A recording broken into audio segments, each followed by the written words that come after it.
because he continues to lie to the world about what I said and who I was pointing the finger at. I never even cashed a check still. Have $100 million that I never even cashed before. I have a tax attorney that takes care of everything, and everything is okay. I'm not with you. Yeah, we're taking him to court. No way. Yeah. Oh my goodness. So Yeah, see you in the courtroom. Congrats, you're going to prison, Floyd. In a stunning turn of events, Floyd Mayweather is reportedly on the run after ESPN analyst Stephen A. Smith exposed bombshell financial documents during a live broadcast. The documents allegedly reveal Mayweather's involvement in a massive $42 million financial scandal. Federal authorities have reportedly issued a warrant for his arrest. Smith, who had long questioned Mayweather's lavish spending, claimed this is only the tip of the iceberg. Fans and critics alike are in disbelief as the undefeated boxing champ's empire appears to be crumbling. Developing story, more details as they come in. Has had for not paying someone. Floyd Mayweather's legal and financial battles have often been a subject of public speculation. In one instance, he revealed that his attorneys had advised him to stay quiet about certain issues, assuring him that they would handle everything behind the scenes. Despite that counsel, Mayweather made it clear that his desire for wealth and luxury had not diminished. He openly expressed his continued longing for private jets, mansions, and all the opulence he had grown accustomed to. This statement revealed that while his legal team worked on resolving his disputes, Floyd's priorities remained focused on maintaining his extravagant lifestyle. His insistence on keeping his financial matters private, combined with his unwavering desire to protect his wealth, paints a picture of a man determined to preserve his status and material success. Even as rumors and legal troubles swirl around him, Mayweather appears to remain resolute in his quest for more riches and luxury, regardless of the challenges he faces. This mindset reflects his consistent focus on personal gain even in the face of legal and financial pressures, highlighting the complexities of his career and the cost of his fame. Got my private jets. I still have all my beautiful homes, still have all my properties everywhere, and still making millions every month. So you didn't take this fight because you needed the money? Actually, I didn't even want this. The fans demanded this fight. You know, at one particular time. And of course, with this fight, of course, I do want to make a ton. Stephen A. Smith has always been vocal in his admiration for Floyd Mayweather, frequently praising his boxing legacy. He emphasizes Floyd's remarkable ability to remain undefeated for the latter part of his career, underscoring his discipline, unmatched defense, and technical brilliance. Smith views Mayweather as a master strategist who not only fought to win but fought to avoid defeat. His approach was a blend of intelligence and precision, making him a dominant force in the ring. For Smith, Mayweather's dominance in boxing goes beyond just the numbers. His approach to the sport and ability to control every aspect of a fight are what make him truly great. Smith's consistent accolades highlight Floyd's contributions to the sport, emphasizing how his methods and mindset have set a standard of excellence respected by both fans and analysts. In the eyes of Stephen A., Mayweather's greatness is undeniable and stands as a benchmark for future fighters. Undeniable and stands as a benchmark for future fighters. Mayweather was undefeated for the last half of his career with one hand. He constantly broke his hand. Yeah. He would go into a ring knowing he had no shot at knocking somebody out because his hands were hurt too much. And literally walked in the ring and said, I'm going to embarrass you and humiliate you by showing the world you can't hit me. Once Floyd Mayweather shifted to exhibition matches after his retirement, the praise he had previously received began to dwindle. His return to the ring, particularly his fight with Logan Paul, drew heavy criticism. Stephen A. Smith was vocal in his disapproval, arguing that the bout lacked competitive merit. Logan Paul, a YouTuber turned amateur boxer, was not a legitimate threat to Mayweather, making the fight seem more about money than legacy. For Smith, this move tarnished Mayweather's previously impeccable reputation.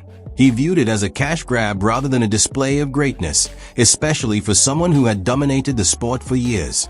The criticism centered on the fact that the fight lacked the intensity and high stakes that had defined Mayweather's earlier career. Smith's comments highlighted how the shift to exhibition matches seemed to prioritize financial gain over preserving the boxer's legacy as one of the greatest in history. If not the greatest boxer in history, he's absolutely sensational. But he retired years ago, and for me personally, I know these exhibition matches are entertaining. I like the one with Conor McGregor, not so much the one with Logan Paul. Looking at these exhibitions and all of that stuff, that little melee and stuff don't matter to me. As far as I'm concerned, it could have potentially been orchestrated. I don't know.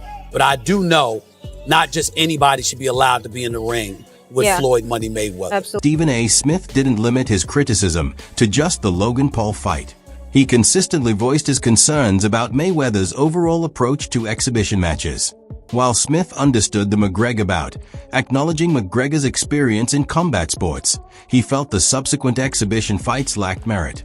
For Smith, the issue was not about fighting for the thrill or legacy. It was about Floyd choosing opponents far below his skill level for easy financial gain.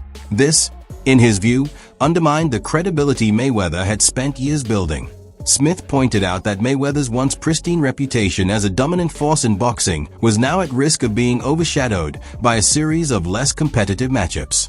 He emphasized that Mayweather, who had once fought for the challenge and the glory, now seemed to prioritize making money. This shift in priorities, according to Smith, altered the public's perception of Mayweather.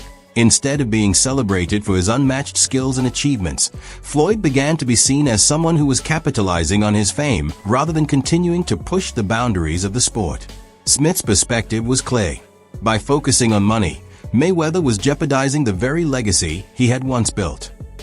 Which is where my disappointment comes from. When you are as great as Floyd Money Mayweather, everybody doesn't deserve to be in your space. I know you like to make money. You're never going to stop making money. Very, very few people on the planet know how to make money like you know how to make money. But some of this stuff has got to stop. You want to get Conor McGregor in the ring for an exhibition match? All right, that's fine. You know, Conor sold that. It was great marketing. He's not a boxer, but hey, he was a knockout artist. The turning point in Floyd Mayweather's post-retirement career became painfully clear when he was asked why he chose to fight Logan Paul instead of a higher-profile boxer like Tyson Fury. His answer: Logan had more followers. That was the reason Mayweather gave for stepping into the ring with Paul: social media influence, not skill, competition, or legacy. This response sparked concern among many, including Stephen A. Smith, who saw it as a sign that Mayweather's priorities had fundamentally changed. Instead of fighting to challenge himself or add to his legacy, Floyd seemed more focused on securing a lucrative payday and gaining attention. The move to fight Paul, a YouTuber with limited boxing experience instead of a seasoned boxer, was seen as a step away from the competitive nature that had defined Mayweather's career. Smith and other critics felt that Mayweather's decision to focus on social media clout rather than athleticism and skill was a clear indication that he was no longer interested in preserving his legacy as a fighter. This shift highlighted how money and fame had overtaken the pursuit of boxing greatness in Mayweather's career, leaving fans and analysts questioning his true intentions. Logan Paul. Name another boxer besides myself that's more famous than Logan Paul. Tyson Fury. What? I want you to look up Tyson Fury, how many followers, and look up how many followers Logan Paul has. Logan Paul, 56 million. Tyson Fury, 4 million. So 50 compared to 4 something. I can fight a fighter right now, guarantee myself 35 million. Or me and Logan Paul can go out and entertain and have fun and make 100 million or more. So if you were me, you gotta look at 35 million for 12 rounds and 100 for 6 rounds. At one point, Floyd Mayweather held the title of the highest paid athlete in the world, not just in boxing, but across all sports. This status wasn't merely a reflection of his success in the ring, it was the result of his strategic thinking and careful planning. His ability to generate wealth through lucrative fights, smart business decisions, and promotional ventures earned him widespread respect. However, as new details and rumors about his finances begin to surface, the image of the flawless fighter and businessman is starting to crack. Mayweather, once admired for his disciplined approach to his career, now faces growing scrutiny. Questions are being raised about how he manages his fortune, with reports suggesting that his financial situation may not be as secure as it once appeared. The man who used to boast about his wealth and flawless financial strategy is now under the microscope, and some wonder whether his show of opulence is built on solid ground or if it's masking deeper financial issues. As these revelations unfold, they cast a shadow over Mayweather's legacy, forcing fans and critics alike to reconsider the true cost of his success. What was once seen as brilliance is now being questioned. Floyd Mayweather, the highest paid athlete, not the highest paid boxer, the highest paid athlete in the world. I had the opportunity and pleasure to be around him for many years. I was his personal shopper. I was a personal friend of his family. One of my greatest memories of being just lucky enough to even be around that environment was watching him train. Watching Floyd Mayweather train is a masterclass in discipline. It is a masterclass in work ethic. It is a masterclass in this is how you execute and get stuff done. Every rep, he hits it hard. There's not one lazy rep. He does everything at such a high frequency, so elevated. I'm like, goodness gracious, watching this man train, it's like, that's how I want to train for life. I've been to the club with Floyd where we leave in the club 3-4 in the morning and he's still going to hit his 6 miles. He'll have all the cars follow him and he's running down the Las Vegas Strip, down. Logan Paul has publicly stated that he plans to take Floyd Mayweather to court over unpaid earnings from their June 2021 exhibition match. Paul alleges that he is owed between $1 million and $3 million in pay-per-view revenue, which he claims was withheld by Mayweather's team. In a 2022 interview with TMZ Sports, Paul confirmed his intention to pursue legal action, expressing frustration over the situation. Mayweather, on the other hand, has denied these allegations, asserting that Paul has been fully compensated for the fight. The dispute centers around the distribution of earnings from the event, with Paul accusing Mayweather of mismanaging the funds and failing to honor their financial agreement. Despite Mayweather's claims that such issues are common in the boxing industry and that payments can take time, Paul remains adamant about seeking legal redress for what he perceives as a breach of contract. The ongoing legal battle highlights the complexities and potential pitfalls of financial arrangements in high-profile exhibition matches. Or is that something that you can't disclose right now? He has not paid me in full. That is a fact. No Short way. a few mil, yeah. Wow. Still a few mil. Yeah, oh yeah. Have you been in contact with him? Nah, we're taking this for the court. No, are you being serious? Is this like a... Do I look serious, lady? You do. I'm just making sure. I apologize. Really? I'm just... Nah, I'm not. Yeah, we're taking it to court. No way. Yeah. Oh my goodness. So, See you in the courtroom. Congrats, you're going to prison. Floyd Mayweather's relationship with the law has always been a complicated one, and his financial success hasn't shielded him from legal troubles. Over the years, he has found himself entangled in various legal issues, even spending time in jail for different offenses. Despite his immense wealth, Mayweather has openly discussed how he feels a lack of freedom, emphasizing the personal cost that comes with his fame and fortune. His struggles with the justice system reflect more than just a few isolated incidents. They seem to hint at a recurring pattern often tied to his financial decisions and lifestyle choices. From legal disputes over unpaid debts to accusations stemming from his extravagant lifestyle, Floyd's legal issues have often followed him, casting a shadow over his achievements in the ring. His ability to generate wealth has undoubtedly been impressive, but it has also created a set of challenges and consequences that can't be ignored. These legal troubles, paired with his occasional brushes with the justice system, reveal a side of Mayweather's life that many don't often see: the price of fame and fortune, and the burdens that come with it. Despite his success, Mayweather's legal history suggests that his journey has been far from smooth. Mayweather's legal history suggests that his journey has been far from smooth. I had 3 children with a young lady. We wasn't seeing eye to eye. We wasn't seeing eye to eye. She was a little upset, had a little alcohol in her system. She was a little edgy, and I told her, basically I needed the keys to my truck. She was upset. She didn't want me to take the keys to the truck. So things got out of hand and blown out of, they blow things up bigger than what things are really made out to be. So things happen. But nevertheless, you had to do 2 months, right? Yeah, I did 2 months for a misdemeanor, yes. So what is it like to have everything and then not have freedom? That's what I come to find out. Freedom is very important. Freedom is very, very important. And I'm just You know, I'm happy to be free. I'm happy to be back. You know. But 50 Cent has also shared his version of events, shedding light on his involvement with Mayweather during a challenging time. When Floyd was incarcerated, 50 Cent took control of Mayweather Promotions, managing the business side of things while Floyd was behind bars. The rapper played a crucial role in keeping the company afloat, investing millions to ensure its success. However, when Floyd was released, 50 Cent claims Mayweather failed to recognize his contributions, allegedly forgetting the financial support and not repaying the money 50 had invested. This story further highlights the complexities of Mayweather's relationships, particularly when it comes to financial dealings. It seems Floyd's legal and financial troubles have not only affected his public image, but also strained personal ties. The situation with 50 Cent paints a picture of how Floyd's decisions, both in and out of the ring, have led to conflicts and betrayals that complicate his legacy. Floyd Mayweather's response to 50 Cent's claims was simple. He never asked him to step in and manage Mayweather Promotions during his time in jail. This statement reinforced a narrative that Floyd often prioritizes his personal interests over loyalty and business commitments. By dismissing 50 Cent's contributions, Mayweather further solidified his reputation for disregarding the people who helped him along the way.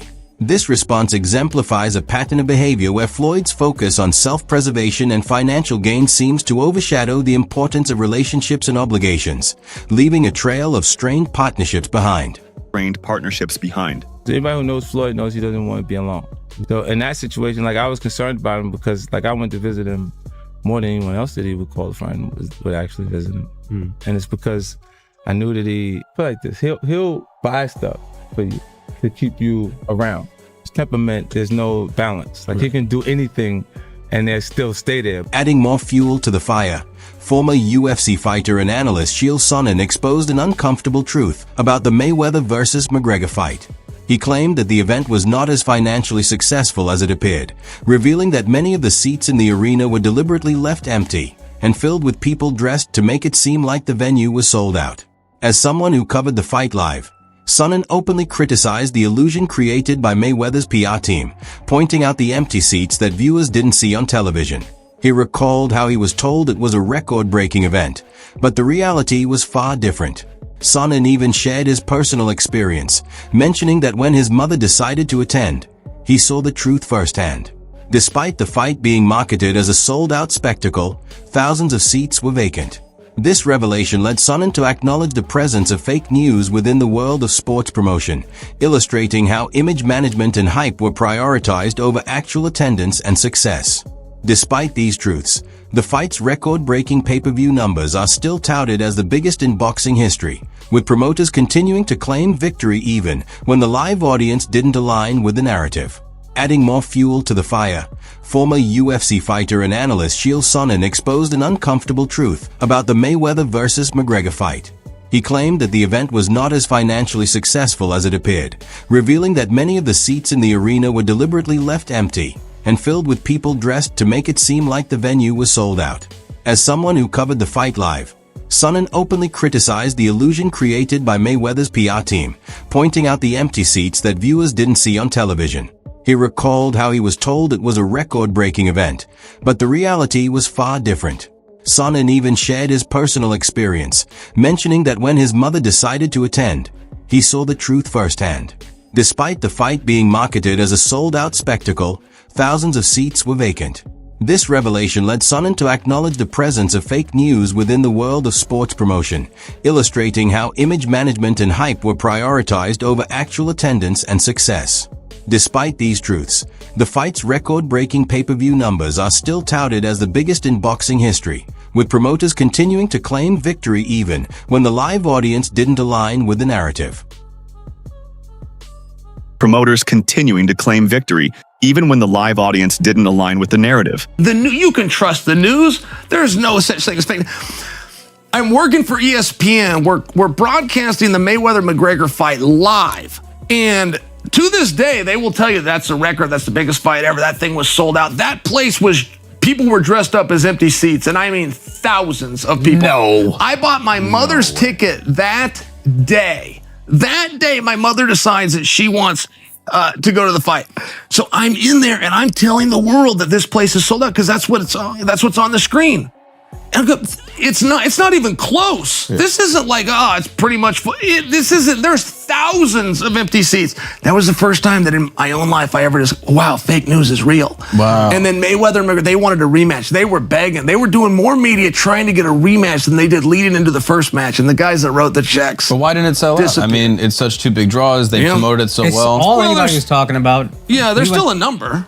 Yeah. I mean, no matter how big a draw is, there's still a number. If this guy got 100 million, this guy got 100 million, then you got to advertise it, promote it. You got to bring it's the guarantees that kill everything. If they were just getting percentages, then obviously everybody would. You're saying the seats were empty. I can understand it not making the money, but the seats being empty seems peculiar. Crazy. Yeah, and there's nothing in the world where you have a pay-per-view hit that didn't have a live audience hit. Like if your live audience is your first focus group, isn't sold out, you didn't do pay-per-view numbers. Sure. But boxing will still claim that to this day. They still to this day claim that that's number one. And if you want, that's it for today's video. Stay tuned until next time.